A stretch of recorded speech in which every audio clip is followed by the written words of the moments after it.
Hello students, how are you. उम्मीद है कि आप सभी लोग अच्छे होंगे। आप लोगों के क्लास 10th के एग्जाम्स काफ़ी अच्छे हुए। आज इस वीडियो में हम जो बात करने वाले हैं वो रिगार्डिंग बात करने वाले हैं कि क्या आपको क्लास 10th के जो सेकंड एग्जामिनेशन हैं क्या उसमें बैठना चाहिए और उसके क्या बेनिफिट्स हैं, और अगर आप बैठना चाहते हैं तो क्या कंडीशन है उसमें बैठने के लिए। अगर आप क्लास 10th में पढ़ रहे हैं या फिर आपका कोई रिलेटिव, आपका कोई भाई बहन क्लास 10th में पढ़ रहा है, चाहे वो पढ़ने में अच्छा हो बुरा हो उससे फ़र्क नहीं पड़ता, लेकिन आपको उसको ये वीडियो शेयर कर देनी ताकि आपको जो डाउट्स हैं वो सब क्लियर हो जाए कि हमें सेकंड एग्ज़ाम में बैठना है या फिर नहीं बैठना। बड़ी कैजुअली बात करेंगे आपसे। और देखिए, क्लास 10th एक बेस होता है आप लोगों का, तो सबसे पहले हम बात कर लेते हैं कि इसके फ़ायदे क्या हैं। हम एलिजिबिलिटी और आपको भरना चाहिए नहीं भरना चाहिए बातें बात करेंगे कि क्या फ़ायदे हैं क्लास 10th के। दोबारा एग्ज़ाम सीबीएसई करा रही है, उसके यूपी बोर्ड में ये फैसिलिटी नहीं है, लेकिन सीबीएसई बोर्ड ने इस बार 2 एग्ज़ाम्स कराने का डिसीज़न लिया है और मेरे हिसाब से डिसीज़न काफ़ी अच्छा है।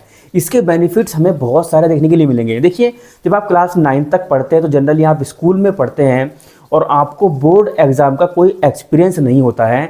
स्कूल के जो एग्ज़ाम्स होते हैं वो सबको पता है, घर की खेती होती है भाई उनकी, वो जैसे मर्जी करा लें। लेकिन 10th और 12th के जो बोर्ड एग्ज़ाम्स हैं वो एक अलग लेवल पर होते हैं।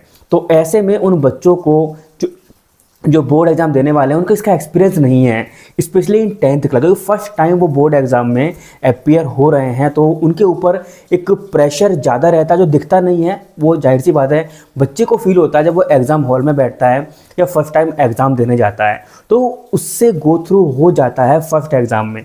अब सेकेंड एग्ज़ाम में वो इस चीज़ से बच जाएगा, वो पहले से ही प्रिपेयर होगा कि मुझे क्या करना है, कैसे करना है। और पहले अब 10th में जब फर्स्ट टाइम आया तो पेपर अजीब सा आता, जाहिर सी बात है वो उसे अब तक तो वही पेपर देने की आदत है जो स्कूल में कराए जा रहे हैं। इंपॉर्टेंट क्वेश्चंस बता दिए और वो बच्चों ने कर लिया, याद कर लिए, वो लिख लिया, ठीक है, अच्छे नंबर आ जाते हैं। लेकिन बोर्ड एग्ज़ाम का जो पैटर्न होता है वो आपको बोर्ड एग्ज़ाम में बैठने के बाद में ही अच्छे से समझ में आता है। चाहे आप उससे पहले, बहुत ही कम बच्चे होते हैं जो इससे पहले वाले जो प्रीवियस ईयर पेपर्स हैं उन पर ध्यान देते हैं, लेकिन 90% स्टूडेंट्स आपके नॉर्मली पढ़ाई लेकर के चलते हैं और 10% स्टूडेंट जो मेरिट वाले होते हैं, केवल वही बच्चे हैं जो प्रीवियस ईयर्स पेपर देख कर के चलते हैं और उन्हें एक अच्छा एक्सपीरियंस हो जाता है। तो उन्हें इस चीज़ से बच जाते हैं वो लोग कि उनकी प्रिपरेशन अच्छी नहीं होती है, वो इस चीज़ से बच जाते हैं, वो एक अच्छी प्रिपरेशन करके जाते हैं। लेकिन नॉर्मली बच्चे अपनी अच्छी प्रिपरेशन नहीं कर पाते हैं according to the board exams, और वो वहाँ जा कर के उनका जो माइंड है एकदम स्टक हो जाता है, उन्हें कुछ याद भी होता है तो वो तब भी नहीं लिख पाते हैं,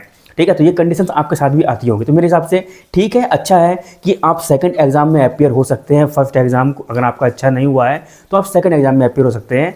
और अगर हम बात करते हैं एलिजिबिलिटी की कि कौन कौन बच्चे इस एग्ज़ाम को दे सकते हैं, देखिए जिन बच्चों के अभी फरवरी में एग्ज़ाम हुए हैं उनका रिज़ल्ट अप्रैल में आ जाएगा। अप्रैल में रिज़ल्ट आने के बाद जिन बच्चों के नंबर कम हैं वो केवल 3 एग्ज़ाम्स में आप अपना इम्प्रूवमेंट एग्ज़ाम्स दे सकते हैं। इनकी फ़ीस है अलग, ऐसा नहीं कि सेम फीस पर रहेगा।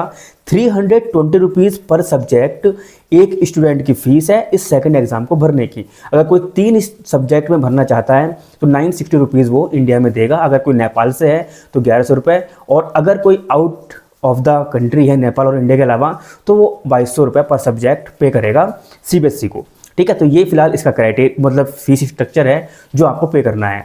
अगर हम बात करते हैं कि इसके अंदर कौन कौन से स्टूडेंट्स अपने एग्ज़ाम फॉर्म को फिल कर सकते हैं, किसी भी 3 सब्जेक्ट का आप एग्ज़ाम फॉर्म फिल कर सकते हैं। एडिशनल सब्जेक्ट इसमें काउंट नहीं होगा। मैथ्स, इंग्लिश, हिंदी 2 हमारी लैंग्वेज हैं, और इसके अलावा एसएसटी और साइंस, इन 5 में से किन्हीं 3 सब्जेक्ट्स में आप अपना जो एग्ज़ाम फॉर्म है वो फिल कर सकते हैं। मोस्टली जो बच्चे हैं वो, हमें पता है कि मैथ्स और साइंस और एसएसटी को ही फिल करने वाले हैं। हिंदी इंग्लिश तो सबके पेपर नॉर्मली अच्छे हो ही जाते हैं, जनरली ठीक हो जाते हैं, ठीक है। तो ये इसके क्राइटेरिया है। और दूसरी बात यह है कि जो बच्चा 3 एग्ज़ाम्स में ज़्यादा में फेल है या कंपार्टमेंट कैटेगरी में आता है वो भी ये सेकंड एग्ज़ाम दे सकता है, मगर वो फिर इम्प्रूवमेंट एग्ज़ाम नहीं माना जाएगा, वो कंपार्टमेंट एग्ज़ाम माना जाएगा उसका, ठीक है। तो ये चीज़ भी आपको ध्यान रखनी है, वो अंडर कंपार्टमेंट कैटेगरी में देगा। और कोई बच्चा ऐसा है जिसने 3 एग्ज़ाम दिए हैं और वो जो बाकी के 2 एग्ज़ाम्स हैं, बाकी के 3 एग्ज़ाम्स हैं वो किसी वजह से छोड़ दिए उसने, तो वो भी ये सेकंड एग्ज़ाम दे सकता है। लेकिन अगर किसी ने 3 एग्ज़ाम भी नहीं दिए हैं, केवल 2 ही एग्ज़ाम दिए हैं, तो भाई उसको पूरा साल रिपीट करना पड़ेगा। कोई नए स्टूडेंट की एंट्री सेकंड जो एग्ज़ाम है उसमें नहीं होगी और सब्जेक्ट भी आप चेंज नहीं कर सकते। एक बेनिफिट्स में मैं एक चीज़ और ऐड करना चाहूँगा कि लक फैक्टर भी होता है। देखिए, आपको लगता है कि आपकी तैयारी काफ़ी अच्छी थी मगर पेपर उस हिसाब का नहीं आया, ठीक है, पेपर उस लेवल का नहीं आया जिस हिसाब की आपने तैयारी की थी। तो ऐसे में आपका जो लक है वो कहीं ना कहीं एक लक फैक्टर आ जाता है कि पेपर अच्छा नहीं था, आपने अच्छी तैयारी की थी। तो हो सकता है जब सेकंड टाइम आप एग्ज़ाम देंगे तो आपका लक अच्छा रहे और पेपर भी आपके अकॉर्डिंग शायद आ जाए या थोड़ा सा वो क्वेश्चंस आ जाएं जो आपके लिए, जिसकी तैयारी आपने की थी या जिसके लिए आप प्रिपेयर थे। तो ये चीज़ भी एक थोड़ा फैक्टर डालती है। तो इसीलिए सेकंड एग्ज़ाम में आपको बैठना चाहिए या फिर नहीं बैठना चाहिए, इस बारे में हम बात कर लेते हैं। देखिए, अगर मैं बात करता हूँ यहाँ पर मोस्टली अगर हम देखें 10th क्लास में बच्चा फर्स्ट टाइम एग्ज़ाम देता है तो ऐसे में अधिकतर कैंडिडेट्स का एग्ज़ाम प्रेशर की वजह से अच्छा नहीं होता है, या फिर अगर उसे एक्स्ट्रा 1.5 महीने मिल जाएं तो फिर तो फ़ायदा ही है ना उसके लिए, क्योंकि ये सेकंड एग्ज़ाम मई के बीच में होगा ना, कहीं 15 या 16 मई के आसपास इस एग्ज़ाम को कंडक्ट कराने की CBSE की प्लानिंग है फ़िलहाल।